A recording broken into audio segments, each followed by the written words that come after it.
જય શ્રી રામ। આપણે વાત કરીએ આ 5 વર્ષ દરમિયાન આવેલી ગ્રાન્ટની, તો મને માહિતી મળી છે તે મુજબ 90 કરોડની આસપાસની રકમ બોલાઈ છે।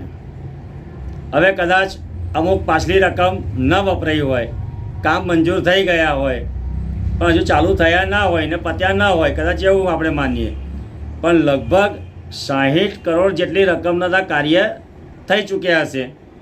કે 5 વર્ષ થયા, 5 વર્ષમાં આટલા બધા, એટલે અમુક જેમ જેમ ગ્રાન્ટ આવે એ પ્રમાણે કાર્ય થાય, એટલે 60 કરોડ રૂપિયા જેટલી રકમના તો કાર્ય થઈ ગયા છે। હવે આપણે વિચાર કરો કે આપણા નગરમાં 7 વોર્ડ છે, તો 7 વોર્ડની અંદર કદાચ વહેંચણી સરખા ભાગે કરી હોય તો વોર્ડ દીઠ કેટલા રૂપિયા આવે તમને ખ્યાલ?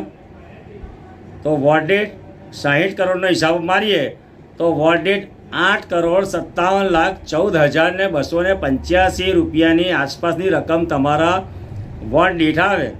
તો તમે તપાસ કરો કે તમારા વોર્ડમાં આટલા 8 કરોડ રૂપિયા સુધીના કાર્ય થયા છે। કદાચ નાના મોટા રોડ રસ્તા બનાવ્યા હોય તો રોડ રસ્તા બી આપણે તો 12 મહિનામાં તૂટી જાય છે, એમાં તો આટલા પૈસા થાય જ નહીં। તો તપાસ તો કરો કે આટલી 8 કરોડ રૂપિયા જેટલી રકમ શું સરકારમાંથી પાછા ગયા આ ગ્રાન્ટો કે પછી કોકના ખિસ્સામાં ગઈ, એ તપાસનો વિષય છે। મતદારો જાગૃત બનો, સરવાળો કરીએ આપણે। ઘણી જગ્યાએ લોકો 500,000માં વેચાઈ જાય છે અમુક મતદારો, તો એવા મતદારોને કહું કે તમે ખાલી સરવાળો મારો કે તમારા વિસ્તારમાં 8 કરોડ જેટલીની આસપાસ રકમ આવે છે।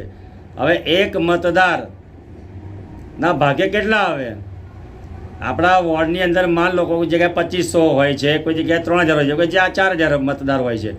આપણે ખાલી 3000 મતદારોની સરવાળો મારો તો 3000 મતદારો એક મતદારના ભાગે કેટલા પૈસા આવે ખબર છે? રકમ ના વપરાતી હોય, કદાચ આપણને ડાયરેક્ટ સરકાર આપી દે ખાતામાં તો કેટલા રૂપિયા આવે ખ્યાલ છે તમને?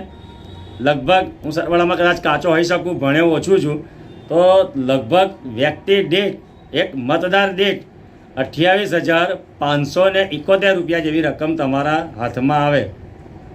હવે તમે વિચાર કરો કે વપરાતી નથી તો સરકારને આપણે રજૂઆત કરીએ કે ભાઈ ડાયરેક્ટ અમારા ખાતામાં નાખી દો, વિકાસના કાર્ય થતા નથી, થતા હોય તો સવાલ નથી, તો કોઈ આપણે માગવાની જરૂર નથી। તમે વિચાર કરો કે આટલી મોટી રકમ આપણા વોર્ડમાં વપરાય છે કે નથી વપરાતી, તો તપાસ કરો। અને આ તો ખાલી 60 કરોડ ને 90 કરોડની વાત છે। 90 કરોડના સરવાળા મારો તો કેટલું થાય? એટલે મતદારો જાગૃત બનો। આપણે અપક્ષનો છે કે કોઈ પાર્ટીનો છે કે જ્ઞાતિનો છે